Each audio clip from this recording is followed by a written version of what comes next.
Match जीते लेकिन series तो गंवाई। 5 गुनहगारों ने नाक कटाई।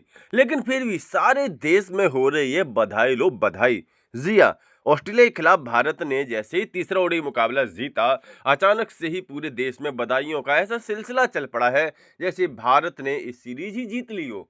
भाई सिर्फ मुकाबला जीता है, भारत इस सीरीज को पहले ही गंवा चुका था। तो आज के इस वीडियो में हम बात करने वाले हैं कि इस सीरीज के वो 5 ऐसे कौन से गुनहगार रहे हैं जिन्होंने भारत को यह सीरीज गंवाने में बहुत बड़ा योगदान दिया है। ऐसे गुनहगारों में सबसे पहला और सबसे बड़ा गुनहगार तो है केएल राहुल। जिया इन्होंने सीरीज के 2 मुकाबलों में बल्लेबाजी की, तीसरी में इनका नंबर नहीं आ सका। इन्होंने कुल 49 रन बनाए हैं 24.50 के एवरेज के साथ।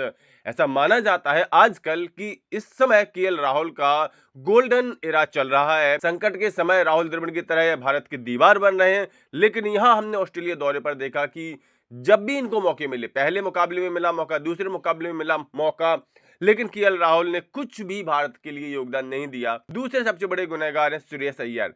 रोहित विराट की तरह ये भी सिर्फ एक ही फॉर्मेट खेल रहे हैं, ओडीआई फॉर्मेट। उसके ऊपर से इनको ओडीआई फॉर्मेट का नया उप कप्तान भी बना दिया गया। लेकिन ऑस्ट्रेलिया दौरे पर जिनसे उम्मीदें ज्यादा थी, इन्होंने कुछ नहीं किया।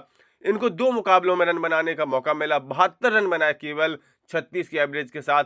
हालांकि तीसरे मुकाबले में फील्डिंग करते समय चोटिल हो गए, इनकी जरूरत ही नहीं पड़ी। तीसरा गुनहगार है विराट कोहली। जिया इनके जो आपको 3 मैचों में 74 रन नजर आ रहे हैं 37 के एवरेज के साथ। इस सारे 74 रन सिर्फ तीसरे ओडीआई मुकाबले में आए, वो भी तब जब भारत सीरीज पहले ही गंवा चुका था। क्योंकि सीरीज के पहले 2 इंपॉर्टेंट मुकाबलों में विराट कोहली साहब खाता भी नहीं खोल सके थे। तो आखिर ऐसे 74 रनों का भारत करेगी क्या? भारत को क्या लाभ होगा?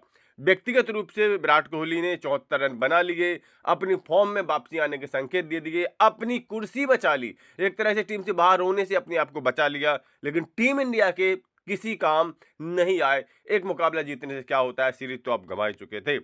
चौथे बड़े गुनहगार हैं अर्शदीप सिंह। माना कि ये टी20 में भारत के नंबर 1 गेंदबाजों में से एक है, लेकिन यहां पर 2 मुकाबलों में सिर्फ और सिर्फ 3 विकेट ले सके हैं। यहां तक कि तीसरे मुकाबले से इनको ड्रॉप भी कर दिया गया था। कुल मिलाकर के अर्शदीप सिंह को ये समझना चाहिए कि सिर्फ टी20 से काम नहीं होने वाला। अगर उनको एक जिम्मेदार गेंदबाज बनना है, बुमराह, सिराज, शमी जैसा बनना है, तो इनको अपने खेल में थोड़ी सी मैच्योरिटी लानी पड़ेगी। क्रिकेट के अन्य फॉर्मेट के हिसाब से अपने आप को ढालना पड़ेगा। और इसके लिए इनको एक बहुत बड़ा काम करना पड़ेगा, क्योंकि ये सोशल मीडिया पर ज़्यादा एक्टिव रहते हैं। हमने देखा है कुछ सारे क्रिकेटर सोशल मीडिया पर एक्टिव रहते थे, काफ़ी फनी तरीके से वो वीडियोस बनाते थे, लेकिन हमने उनका हाल देख लिया है। भले ही एक समय वो स्टार रहे थे, लेकिन आज टीम इंडिया में कहीं भी नहीं है। अर्शदीप सिंह को इस चीज़ से सबक लेनी चाहिए कि इनका पहला काम है क्रिकेट खेलना। इस सीरीज के 5वें बड़े गुनहगार इंडिया के लिए रहेंगे अक्षर पटेल, जिनको कि तीनों मुकाबलों में मौका मिला, लेकिन विकेट सिर्फ 3 ही निकाल सके। इनको रविंद्र जडेजा की जगह पर मौका दिया गया था विदेशी दौरे पर ऑस्ट्रेलिया जैसी टीम के सामने, कि अपनी काबिलियत को ये यहां प्रूव करें और भारत के लिए नए रविंद्र जडेजा बन के दिखाएं। हालांकि इनके बल्ले से रन आए, लेकिन वो रन भी टीम को जीत नहीं दिला पाए। हालांकि इससे भी बड़ा कारण है सिलेक्टर्स, कोच और कप्तान की भूमिका, जिन्होंने की एक इतनी घटिया टीम चुनी जहां मैच विनर खिलाड़ी बाहर बैठे रहे। कुलदीप यादव, प्रसिद्ध कृष्णा जैसे खिलाड़ी जो एक्सपर्ट गेंदबाज हैं, वो बाहर बैठे रहे। काम चलाऊ गेंदबाजों से काम चलाया पहले दूसरे मुकाबले में।